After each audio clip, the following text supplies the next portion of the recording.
Okay, everybody, let's welcome Smash GC. We have our captain, Brooks Koepka, Chase Koepka, Matt Wolf, and Jason Kokrak. Welcome, guys. Thank you. So we're going to start off talking about Smash for Success. I don't know if everybody knows about that, but this is something you guys have done every domestic event, bringing out high school golf teams in the local area to come spend time with you guys. This week, you guys are bringing out Webster High. Can you tell us a little bit about this program and what it means to you? Yeah, no, it's a cool program. We're bringing out junior golfers from different high schools, from different events where we're at, and Webster's a Title I school, so it's pretty unique. This week we're gonna have, for the first time, we brought them out in Orlando. We had kids. I believe we had 9, or no, I think we had 5 in Tucson. I believe 9 in Orlando. But this is the first time we're gonna have girls. So we're gonna have 5 girls this week. It's cool, right? Junior golfers getting to experience. That's what I wanted to do when I was that age. Get behind the scenes, see everything, and it'll be really special this week. So we're excited, and it's a cool opportunity for us just to, get in touch with the younger generation and for them to be behind the scenes and see everything that goes on. Jason? Yeah, growing up in northeastern Ohio, we only played golf about 6 months out of the year, and to just have these kids out, I know how it was growing up where I was. It was a blessing to go to a PGA Tour event. We only had the one at Firestone there for a long time, so going behind the scenes and just getting to see these guys up close is a lot of fun, and it kind of drives me to become a professional golfer and to see these guys at the elite level.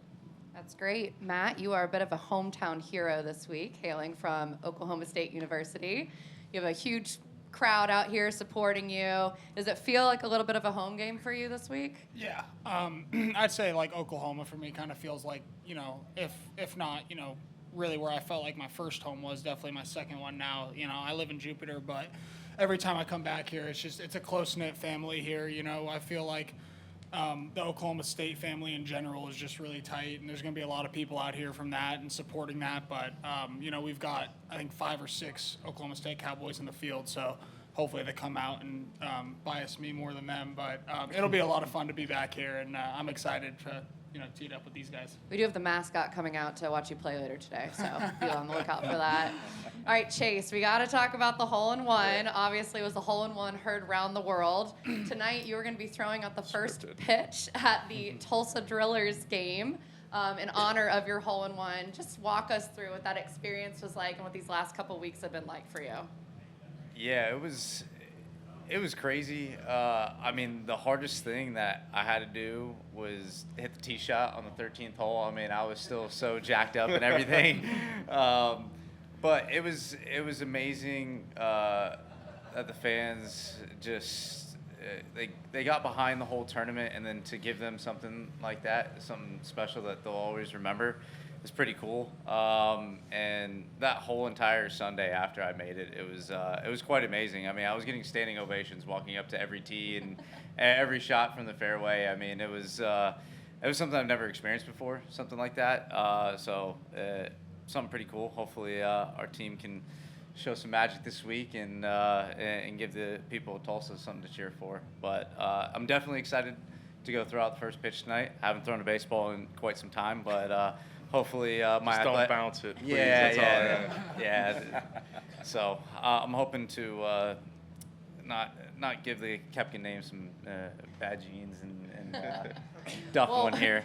When I presented the opportunity to your teammates, they said that they wanted to stand in the dugout to cheer you on or boo you in case it bounced. Yeah, he's gonna get chirped bad tonight if it's not a strike. So like I said, just don't bounce it. That's all I ask. It can't be that bad.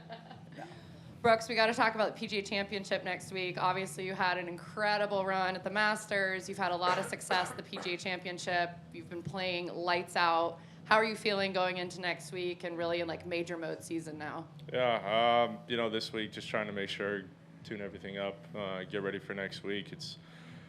I like the majors. I like the discipline, the mental grind that comes with it all, the focus, and just use this week to get ready. That's a huge thing. I've always done it. It's not always about results the week before, but it's about making sure that everything is starting to line up, and I can see the progress and see where we're going to be for next week. We've got about 400 people at LIV Golf cheering you on next week, so good luck. Thank you. Yeah, I'm kicking it over to Mike. Hey, Matt, I asked the Oklahoma State guys this yesterday. I asked you the same question. Can you take us back through the recruiting process and how you got to Oklahoma State, who influenced you the most, that sort of thing? Yeah, I mean, I wouldn't really say there was any one person that was like very influential in the whole thing. You know, coming from California, like going to Oklahoma State. I mean, I think, you know, I looked up to guys like Ricky and Kevin Doherty and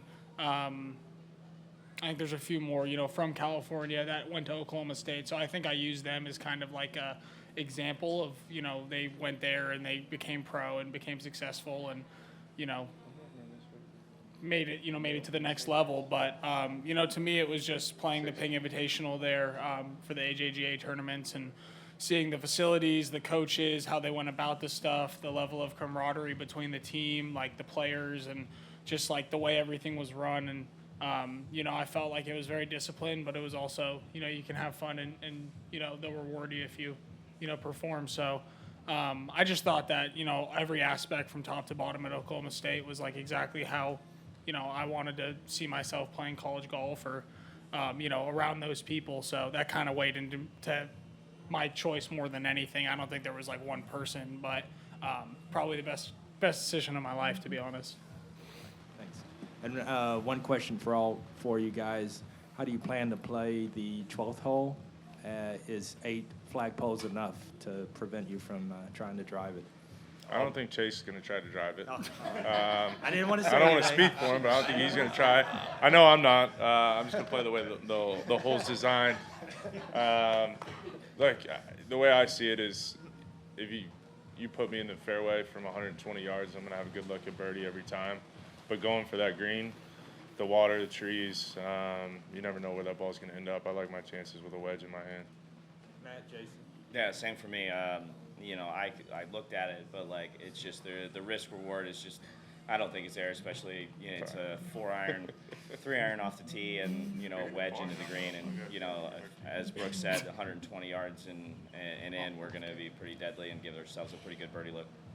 Matt, you're not going to go for it? No, probably not. I mean, I cut my driver, and I like to cut my driver when I hit it good, and draw my irons and stuff. So that the whole kind of sets up for me just to like kind of put something out there and then have a wedge. But you know, beyond that, like Brooks said, it's just the risk reward. I mean, there's just too many places that your ball can end up going for the green that you're kind of screwed. And if you miss the fairway, then it's not easy. But I mean, you have an iron in your hand. All right, thanks.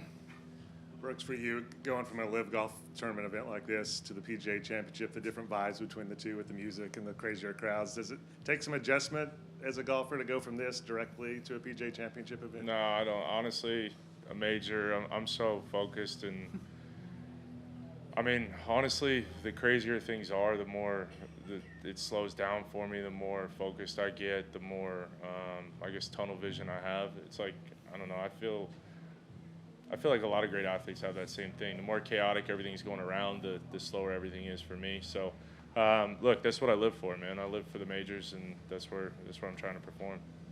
And you announced recently that you have a child on the way. Does that change your perspective at all as being a golfer and knowing that you have a kid coming? Yeah, no, I mean, like right now it's still the same thing. I'm still busting my butt at home, you know, out here grinding. But I mean, when that boy comes, yeah, it's gonna be a little bit of a eye-opening for me, and it'd be fun. I think, you know, when I talk to different guys, it's, you know, perspectives change. I feel like I've got a good head on my shoulders and understand that golf isn't my happiness. Golf isn't my life. So especially when he comes, it's, you know, it'll be a little bit of a culture change for me, I guess. But as far as golf comes, it's like I said, that'll be my happiness at that point. And last question for me, just how are you doing health-wise now? I know you had a knee issue that you've been working through earlier in the year. I mean, I feel good. I feel great. Worked hard over the last few months to make sure that we don't have any problems. So I feel good. Okay, thank you.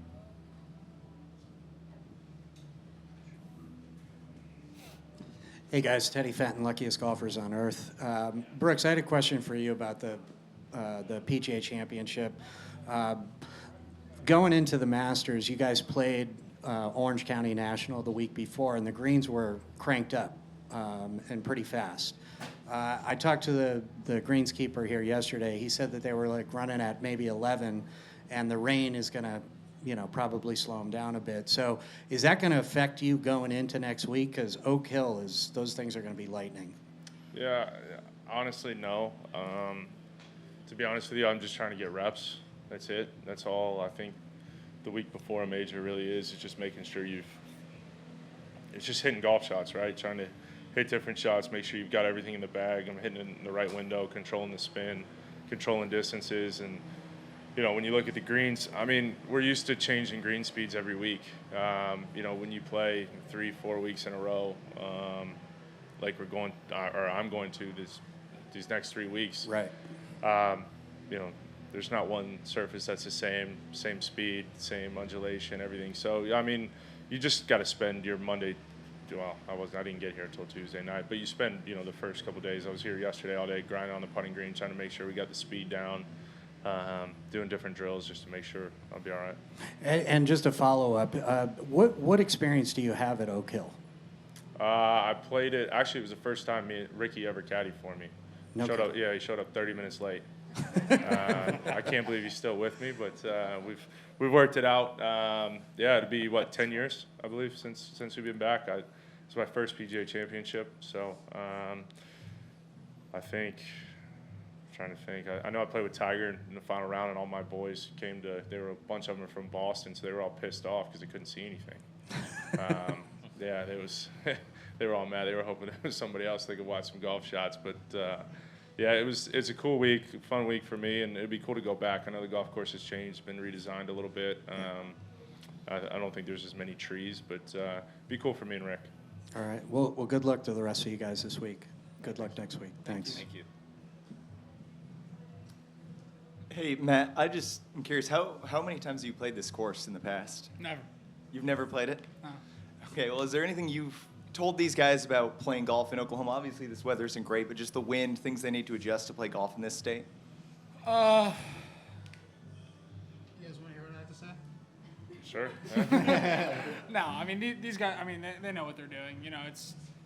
They've played in wind before. They played at Open Championships and, different conditions and stuff. I mean, I've never played the course, so I can't really give them any course knowledge. And, playing in the wind is, it blows. And I played at Karsten, for Oklahoma State, so it was a little different golf course, very, tree-lined shoots, and the wind kind of swirls there. But here, it's a little more open, so I feel like it's kind of easier to feel where it's coming from. But, yeah, no, these guys are good. I'm not worried about giving them any advice. They can handle it. And then, Brooks, you talk about playing the way the hole's designed. How aggressively do you feel like you can play a lot of the holes, or is it going to be more of just playing how it's designed all day? I mean, a lot of that's going to depend on wind, conditions, pin locations, everything like that. But I mean, I don't have any game plan going into anything until I step on that tee box. I don't look at the hole locations before. I don't look at anything. So whenever I get to the tee, it's let's figure it out. I mean, I think the way these bunkers are kind of set up, you're trying to avoid the fairway bunkers at all costs. So I think that'll be kind of key. If you can take 2 out and put 1 into play, yeah, it might be worth hitting, a driver or something like that. But just put the ball in the fairway. You can control it here. Awesome, thanks. Brooks, first off, congratulations on the kid on the way. That's awesome, man. So my question is, if you could pick one trait that you could pass along to your son and from yourself and one trait you could pass along from your wife, what 2 of those traits would they be? I hope he gets a lot more traits from my wife than he does me. I think me probably discipline. I think I'm pretty disciplined when it comes time to work. And then my wife's sense of humor. I hope that, they always want to be funny, right? Yeah, absolutely. Now, Jason, are you the only experienced father of the group? I'm not sure. Does anyone else have kids? As far as I know, yeah. What advice are you passing along to your captain? I've told this to a number of other guys. It's like there's nothing to prepare you to be a father, boy or girl. You just kind of wake up instinctually and you just start caring for the little boy or girl. So, I mean, he's more than prepared. He's taking care of himself, and I think he's going to be a great father. Awesome. Thanks, guys. Chase, you've had the unique opportunity of growing up and playing golf with your brother. What's it like? Do you have a great childhood memory of that? And then what's it like being on the same team with him now and spending time with him? Yeah, it's been great being able to spend more time with Brooks, being able to learn from him. I mean, he's always been someone for me to lean on, and LIV Golf has allowed us to get closer to each other, and that's been fantastic for me, my family, and growing up. I mean, we played every day, especially in the summertime. We'd go out to this, it's called Okehili golf course, and we'd go out there from sun up to sundown playing every single day. I mean, we've had some really cool memories. We've had some really cool fights out on the golf course. But, I mean, that's what brothers are supposed to do. Brooks, I think it's really cool what you're doing with the kids from Webster. What's it like coming back to this community? We've been blessed with 2 major events in the last 2 years. Do you have a favorite thing about Tulsa? This is your second May here. Honestly, I'd say probably just tonight will be pretty cool. Honestly, minor league baseball is pretty sweet. I love it. You know, during tournament weeks, I'm about as boring as anybody. You know, go to the gym at like 6:15, 6:30 this morning, and I don't do anything. I don't get out. So I've got good memories just from last time I enjoyed the city. I thought it was great. You know, going last night, going to the BMX. I guess would it be considered Hall of Fame or Training Center, Olympic Training Center? Yeah, Olympic Training Center was pretty cool just to see that and see what those guys go through. And it's neat. I mean, those are really the only things I've done, unfortunately, just because I'm so focused on what I got to do. And but yeah, I mean, I'd love to see it. It's been great so far. Thanks, guys. Good luck. Thank you. Thank you. Anyone else? Oh, okay. Thank you, Smash. Good luck this week, guys. Thank you.